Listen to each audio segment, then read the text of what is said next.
नमस्कार। प्रादेशिक समाचार के साथ मैं पूनम किरकेट्टा। पहले मुख्य समाचार। प्रधानमंत्री नरेंद्र मोदी ने कहा है कि प्रधानमंत्री आवास योजना और हर घर जल सरकार की केवल योजनाएं ही नहीं बल्कि गरीबों को सभी आवश्यक सुविधाएं देने के लिए हमारे सपनों की अभिव्यक्ति भी हैं। राजद सुप्रीमो और बिहार के पूर्व मुख्यमंत्री लालू प्रसाद चारा घोटाले के डोरंडा कोषागार मामले में जमानत मिलने के बाद अब होंगे रिहा। लालू अभी दिल्ली स्थित एम्स में इलाज करा रहे हैं। केंद्रीय कोयला मंत्री प्रहलाद जोशी आज 2 दिवसीय दौरे पर रांची पहुंचे। श्री जोशी ने कहा, राजमहल कोयला परियोजना की 2 खदानों से जल्द शुरू होगा उत्पादन। और आईपीएल में मुंबई के वानखेड़े स्टेडियम में आज शाम 7:30 बजे दिल्ली कैपिटल्स का मुकाबला कोलकाता नाइट राइडर्स से होगा। और अब समाचार विस्तार से। प्रधानमंत्री नरेंद्र मोदी ने कहा है कि प्रधानमंत्री आवास योजना और हर घर जल सरकार की केवल योजनाएं ही नहीं बल्कि गरीबों को सभी आवश्यक सुविधाएं देने के लिए हमारे सपनों की अभिव्यक्ति भी हैं। प्रधानमंत्री ने आज असम में कार्बी आंगलोंग जिले के दिफू में शांति, एकता और विकास रैली को संबोधित करते हुए कहा कि जनजातीय समाज की सांस्कृतिक विरासत भारत को एकजुट करती है तथा एक भारत श्रेष्ठ भारत की भावना को मजबूत करती है। जनजातीय समाज की संस्कृति, भाषा, भोजन, कला और हस्तकला देश की समृद्ध धरोहर है। प्रधानमंत्री ने कहा कि पिछले 8 वर्षों में स्थायी शांति और बेहतर कानून व्यवस्था के कारण सरकार ने पूर्वोत्तर के कई क्षेत्रों से सशस्त्र बल विशेषाधिकार अधिनियम AFSPA हटा लिया है। पिछले वर्ष सितंबर में कार्बी आंगलोंग के अनेक संगठन शांति और विकास के रास्ते पर आगे बढ़ने का संकल्प लेकर के जुड़ गए। 2020 में बोडो समझौते ने स्थायी शांति के नए द्वार खोल दिए। असम के अलावा त्रिपुरा में भी NLFT ने शांति के पथ पर कदम बढ़ाए। करीब 2.5 दशक से जो ब्रू रियांग से जुड़ी समस्या चल रही थी उसको भी हल किया गया। बाकी जगहों में भी स्थायी शांति के लिए हमारे प्रयास लगातार चल रहे हैं, गंभीरता से चल रहे हैं। प्रधानमंत्री नरेंद्र मोदी ने कहा कि केंद्र पूर्वोत्तर राज्यों में शांति और विकास के लिए प्रतिबद्ध है और शांति समझौते के अंतर्गत उन्हें 1000 करोड़ रुपए दिए जाएंगे। इस शांति समझौते पर पिछले वर्ष सितंबर में 6 उग्रवादी गुटों ने हस्ताक्षर किए थे। उन्होंने कहा कि केंद्र कार्बी आंगलोंग और असम के अन्य क्षेत्रों के जनजातीय लोगों के कल्याण के लिए काम कर रहा है। प्रधानमंत्री ने कहा कि 2600 से अधिक अमृत सरोवरों का निर्माण कार्य आज शुरू हो गया। ऐसे सरोवरों में जनजातीय समाज की समृद्ध परंपराएं हैं और इसके साथ ही प्रत्येक गांव में जल संरक्षण केंद्र स्थापित किए जाएंगे और वे आमदनी के स्रोत भी बनेंगे। श्री मोदी ने असम मेघालय सीमा समझौते का भी स्वागत किया और कहा कि बातचीत के माध्यम से सीमा संबंधी मुद्दों के समाधान से पूर्वोत्तर के अन्य राज्यों में सीमा विवाद हल करने में मदद मिलेगी। कार्यक्रम के दौरान प्रधानमंत्री ने 5 अरब रुपए से अधिक की लागत से शिक्षा क्षेत्र की विभिन्न परियोजनाओं की आधारशिला रखी।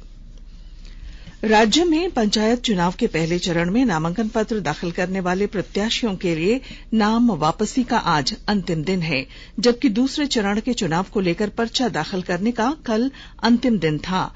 आज से 30 अप्रैल तक सभी नामांकन पत्रों की जांच होगी। वहीं तीसरे चरण के चुनाव के लिए आज नामांकन पत्र भरे जा सकते हैं। चौथे चरण की नामांकन प्रक्रिया कल से शुरू होगी। इधर दूसरे चरण के पंचायत चुनाव को लेकर 20,475 अभ्यर्थियों ने पर्चा दाखिल किया है। इन प्रत्याशियों में 60% से अधिक महिलाएं हैं। राज्य निर्वाचन आयोग द्वारा अंतिम आंकड़ा आज जारी किया जाएगा। राजद सुप्रीमो और बिहार के पूर्व मुख्यमंत्री लालू प्रसाद को न्यायिक हिरासत से आज मुक्ति मिल गई। चारा घोटाले से संबंधित डोरंडा कोषागार से निकासी मामले में सजायाफ्ता लालू प्रसाद को आज जमानत पर जेल से रिहा कर दिया जाएगा। लालू प्रसाद के अधिवक्ता प्रभात कुमार ने आज बेल बॉन्ड भरा। हाईकोर्ट ने उन्हें 10 लाख रुपए के निजी मुचलके पर जमानत दी थी। अधिवक्ता ने बताया कि लालू प्रसाद को 30 महीने की ही सजा काटनी थी, लेकिन वे 42 महीनों तक की सजा काट चुके हैं और फिलहाल एम्स में इलाजरत हैं। मुख्यमंत्री हेमंत सोरेन ने राज्य में जारी बिजली संकट से निपटने के लिए दामोदर वैली कॉर्पोरेशन डीवीसी से 150 मेगावाट अतिरिक्त बिजली आपूर्ति करने को कहा है। मुख्यमंत्री ने इस सिलसिले में डीवीसी के अध्यक्ष राम नरेश सिंह के साथ बैठक की। मुख्यमंत्री ने कहा कि सरकार डीवीसी को नियमित रूप से बिजली के बकाये रकम का भुगतान करेगी। इससे पहले मुख्यमंत्री ने ऊर्जा विभाग को बिजली खरीदने के लिए अतिरिक्त राशि की व्यवस्था करने को कहा था। सरकार की कोशिश है कि जल्द से जल्द राज्य को बिजली संकट से निजात दिलाई जा सके। देवघर के त्रिकूट पहाड़ पर 10 अप्रैल को हुए हादसे की जांच के लिए पर्यटन, कला संस्कृति, खेलकूद एवं युवा कार्य विभाग की ओर से कमेटी गठित की गई है। वित्त विभाग के प्रधान सचिव अजय कुमार सिंह की अध्यक्षता में बनाई गई समिति में विभाग के सचिव Amitabh Kaushal, National Highway and Infrastructure Development Corporation के नामित सदस्य और आईआईटी आईएसएम धनबाद के नामित सदस्य के तौर पर मशीनरी माइनिंग इंजीनियरिंग डिपार्टमेंट के प्रोफेसर कबीर दास गुप्ता का चयन किया गया है। समिति को 2 महीने के अंदर हादसे के कारणों की जांच कर रिपोर्ट विभाग को सौंपनी है। भाजपा जमशेदपुर महानगर के अध्यक्ष गुंजन यादव के नेतृत्व में आज भारतीय जनता पार्टी के सभी मंडल के अध्यक्ष और पदाधिकारियों ने बिष्ट्पुर स्थित विद्युत महाप्रबंधक के कार्यालय का घेराव कर प्रदर्शन किया। भाजपा महानगर अध्यक्ष गुंजन यादव ने कहा कि महाप्रबंधक ने 3 दिनों का समय मांगा है। आकाशवाणी के ताजा तरीन समाचारों के लिए आप हमारी वेबसाइट newsonair.com पर लॉग ऑन कर सकते हैं। ताजा समाचार Twitter handle @AIR news alerts और Facebook page All India Radio news पर भी उपलब्ध हैं।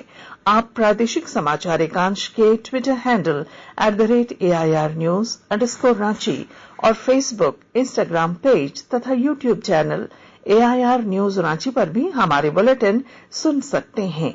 प्रादेशिक समाचार आप आकाशवाणी रांची से सुन रहे हैं।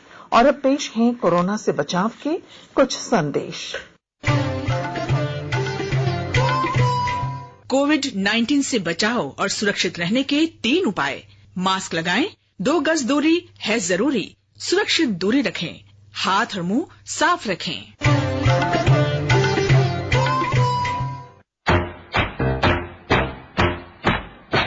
चलो मिलकर एक शुरुआत करें, चलो एक फैसला आज करें, मास्क नहीं तो टोकेंगे, कोरोना को रोकेंगे, चलो एक इरादा करते हैं, चलो कुछ वादा करते हैं, मास्क नहीं तो टोकेंगे, कोरोना को रोकेंगे।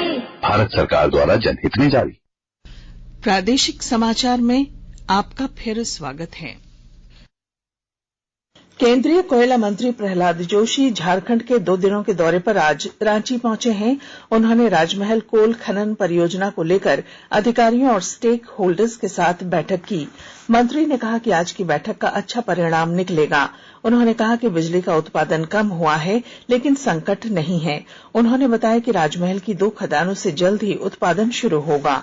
मंत्री ने कहा कि जो समस्याएं हैं उन्हें दूर किया जाएगा। राज्य सरकार के बकाया भुगतान का भी प्रयास हो रहा है। गैस बेस्ड पावर प्लांट था उसके बंद गया है। कोई इम्पोर्टेड प्लांट की पूरा कैपेसिटी से नहीं चल रहा था अभी, और डिमांड भी बढ़ गई क्योंकि देश का और प्रदेश का भी इकोनॉमी अच्छी तरह से पकड़ गई। इसलिए जहां हम 3.3 बिलियन 3.2 बिलियन करते थे तो 3.5 बिलियन पर डे यूनिट गए हैं। लेकिन हमारे आज भी 21-22 million ton thermal power plants में ही एवरेज में बता रहा हूँ, और 72 मिलियन टन कोल इंडिया और जो कैप्टिव वगैरह है वो 10 दिन का है, इसलिए शॉर्टेज है ऐसे बोलते हैं, लेकिन रिप्लेसमेंट कंटिन्यूअसली होता रहेगा।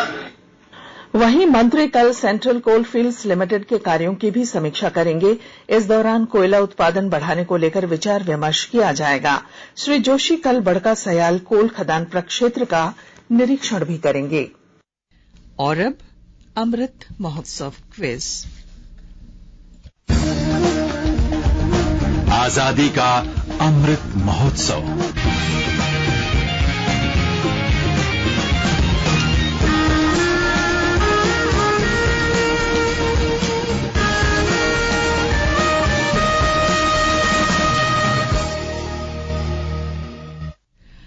देश के 75वें स्वाधीनता दिवस समारोहों के उपलक्ष्य में आजादी का अमृत महोत्सव के अंतर्गत प्रादेशिक समाचार एकांश आकाशवाणी रांची द्वारा स्वाधीनता संग्राम और उसके गौरवशाली इतिहास पर 18 अगस्त से साप्ताहिक अमृत महोत्सव क्विज का शुभारंभ किया गया है।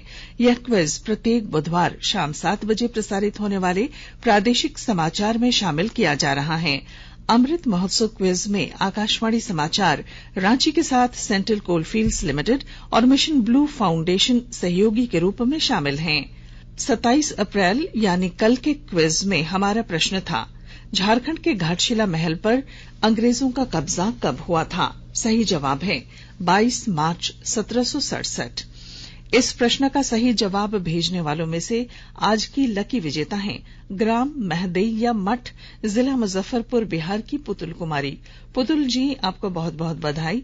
आपको आपका ई प्रमाण पत्र और पुरस्कार जल्द भेजा जाएगा। रांची स्थित एचएससी के अफसर एसोसिएशन के सदस्यों ने आज मुख्यालय का गेट जाम किया। एचएससी के अफसरों और इंजीनियरों को पिछले 10 महीने से वेतन नहीं मिला है। प्रदर्शन करने वाले लोग डायरेक्टर फाइनेंस से वेतन की मांग कर रहे हैं। वहीं डायरेक्टर फाइनेंस का कहना है कि वेतन देने के लिए संस्थान के पास पैसे नहीं हैं। प्रदर्शन की वजह से कई लोग कार्यालय के अंदर फंसे हुए हैं। मुख्यमंत्री हेमंत सोरेन की मां और झामुमो अध्यक्ष शिबू सोरेन की पत्नी रूपी सोरेन की तबियत खराब हो गई है। उन्हें इलाज के लिए चार्टर्ड प्लेन से हैदराबाद ले जाया गया है। मुख्यमंत्री हेमंत सोरेन सहित 11 अन्य लोग भी उनके साथ गए हैं। कोडरमा के जयनगर थाना क्षेत्र के खेड़ोबर में डोभा में डूबने से 2 युवकों की मौत हो गई है। जानकारी के अनुसार 25 वर्षीय गोविंद यादव डोभा में नहाने के दौरान डूब रहा था। गोविंद को डूबते देख वहां पशु चरा रहे काजू ने उसे बचाने की कोशिश की, लेकिन दोनों युवक डोभा के गहरे पानी में डूब गए। बाद में ग्रामीणों के प्रयास से दोनों युवकों के शवों को डोभा से निकाला गया। फिलहाल इस घटना की सूचना पर जयनगर थाना की पुलिस मौके पर पहुंच चुकी है और दोनों शवों को कब्जे में लेकर पोस्टमार्टम के लिए सदर अस्पताल भेज दिया गया है। आज ही गांव में 2 घरों में शादी समारोह था। ऐसे में एक साथ 2 युवकों की मौत के बाद गांव में मातम का माहौल है। इस घटना में मरने वाला युवक गोविंद यादव दिव्यांग था। और अब आईपीएल क्रिकेट में मुंबई के वानखेड़े स्टेडियम में आज शाम 7:30 बजे दिल्ली कैपिटल्स का मुकाबला कोलकाता नाइट राइडर्स से होगा। कल रात रोमांचक मुकाबले में गुजरात टाइटंस ने सनराइजर्स हैदराबाद को 5 विकेट से हरा दिया। और अब बुलेटिन के आखिर में मुख्य समाचार एक बार फिर। प्रधानमंत्री नरेंद्र मोदी ने कहा है कि प्रधानमंत्री आवास योजना और हर घर जल सरकार की केवल योजनाएं ही नहीं, बल्कि गरीबों को सभी आवश्यक सुविधाएं देने के लिए हमारे सपनों की अभिव्यक्ति भी हैं। राजद सुप्रीमो और बिहार के पूर्व मुख्यमंत्री लालू प्रसाद चारा घोटाले के डोरंडा कोषागार मामले में जमानत मिलने के बाद अब होंगे रिहा। लालू अभी दिल्ली स्थित एम्स में इलाज करा रहे हैं। केंद्रीय कोयला मंत्री प्रहलाद जोशी आज 2 दिवसीय दौरे पर रांची पहुंचे। श्री जोशी ने कहा, राजमहल कोयला परियोजना की 2 खदानों से जल्द शुरू होगा उत्पादन। और आईपीएल में मुंबई के वानखेड़े स्टेडियम में आज शाम 7:30 बजे दिल्ली कैपिटल्स का मुकाबला कोलकाता नाइट राइडर्स से होगा। और इसके साथ ही आकाशवाणी रांची से प्रादेशिक समाचार का ये बुलेटिन समाप्त हुआ। नमस्कार।